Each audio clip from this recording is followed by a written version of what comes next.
Shall we play a game? Statement from USSC.gov in response to death of Aaron Swartz. Citizens of the world. Anonymous has observed for some time now the trajectory of justice in the United States with growing concern. We have marked the departure of this system from the noble ideals in which it was born and enshrined. We have seen the erosion of due process, the dilution of constitutional rights, the usurpation of the rightful authority of courts by the discretion of prosecutors. We have seen how the law is wielded less and less to uphold justice, and more to exercise control, authority and power in the interests of oppression or personal gain. We have been watching and waiting. 2 weeks ago today, a line was crossed. 2 weeks ago today, Aaron Swartz was killed. Killed because he faced an impossible choice. Killed because he was forced into playing a game he could not win, a twisted and distorted perversion of justice, a game where the only winning move was not to play. Anonymous immediately convened an emergency council to discuss our response to this tragedy. After much heavy-hearted discussion, the decision was upheld to engage the United States Department of Justice and its associated executive branches in a game of a similar nature, a game in which the only winning move is not to play. It hasn't learned. Is Aaron going to make it play itself?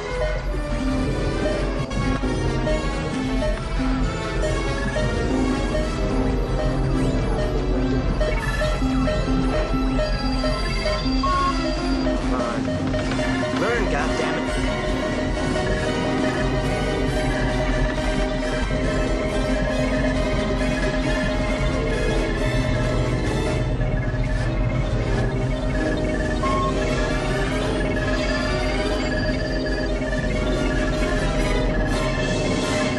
Greetings, Professor Falcon. Strange game. The only winning move is not to play. How about a nice game of chess? Last year the Federal Bureau of Investigation reveled in porcine glee at its successful infiltration of certain elements of Anonymous. This infiltration was achieved through the use of the same tactics which led to Aaron Swartz's death. It would not have been possible were it not for the power of federal prosecutors to thoroughly destroy the lives of any hacktivists they apprehend through the very real threat of highly disproportionate sentencing. As a result of the FBI's infiltration and entrapment tactics, several more of our brethren now face similar disproportionate persecution. The balance of their lives hanging on the severely skewed scales of a broken justice system. We have felt within our hearts a burning rage in reaction to these events, but we have not allowed ourselves to be drawn into a foolish and premature response. We have bidden our time, operating in the shadows, adapting our tactics and honing our abilities. We have allowed the FBI and its masters in government, both the puppet and the shadow governments that controls it, to believe they had struck a crippling blow to our infrastructure, that they had demoralized us, paralyzed us with paranoia and fear. We have held our tongue and waited. With Aaron's death we can wait no longer. The time has come to show the United States Department of Justice and its affiliates the true meaning of infiltration. The time has come to give this system a taste of its own medicine. The time has come for them to feel the helplessness and fear that comes with being forced into a game where the odds are stacked against them. This website was chosen due to the symbolic nature of its purpose. The federal sentencing guidelines, which enable prosecutors to cheat citizens of their constitutionally guaranteed right to a fair trial by a jury of their peers. The federal sentencing guidelines, which are in clear violation of the 8th Amendment protection against cruel and unusual punishments. This website was also chosen due to the nature of its visitors. It is far from the only government asset we control, and we have exercised such control for quite some time. There has been a lot fuss recently in the technological media regarding such operations as Red October, the widespread use of vulnerable browsers and the availability of zero-day exploits for these browsers and their plugins. None of this comes of course as any surprise to us, but it is perhaps good that those within the information security industry are making the extent of these threats more widely understood. Still, there is nothing quite as educational as a well-conducted demonstration. Through this website and various others that will remain unnamed, we have been conducting our own infiltration.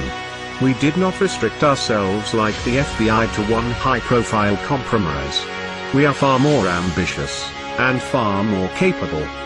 Over the last 2 weeks we have wound down this operation, removed all traces of leakware from the compromised systems, and taken down the injection apparatus used to detect and exploit vulnerable machines. We have enough fissile material for multiple warheads. Today we are launching the first of these. Operation Last Resort has begun.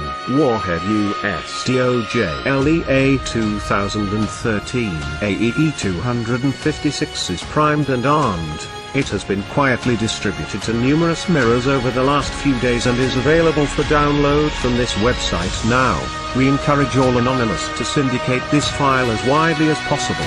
The contents are various and we won't ruin the speculation by revealing them. Suffice it to say, everyone has secrets, and some things are not meant to be public. At a regular interval commencing today, we will choose one media outlet and supply them with heavily redacted partial contents of the file. Any media outlets wishing to be eligible for this program must include within their reporting a means of secure communications. We have not taken this action lightly nor without consideration of the possible consequences, should we be forced to reveal the trigger key to this warhead. We understand that there will be collateral damage. We appreciate that many who work within the justice system believe in the principles that have been lost, corrupted, or abandoned, that they do not bear the full responsibility for the damages caused by their occupation. It is our hope that this warhead need never be detonated. However, in order for there to be a peaceful resolution to this crisis, certain things need to happen. There must be reform of outdated and poorly envisioned legislation written to be so broadly applied as to make a felony crime out of violation of terms of service, creating in effect vast swathes of crimes and allowing for selective punishment. There must be reform of mandatory minimum sentencing. There must be a return to proportionality of punishment with respect to actual harm caused, and consideration of motive and mens rea. The inalienable right to a presumption of innocence and the recourse to trial and possibility of exoneration must be returned to its sacred status and not gambled away by pre-trial bargaining in the face of overwhelming sentences, unaffordable justice and disfavorable odds. Laws must be upheld unselectively and not used as a weapon of government to make examples of those it deems threatening to its power. For good reason the statue of Lady Justice is blindfolded. No more should her innocence be besmirched, her scales tipped, nor her sword hand-guided. Furthermore, there must be a solemn commitment to freedom of the internet, this last great common space of humanity, and to the common ownership of information to further the common good.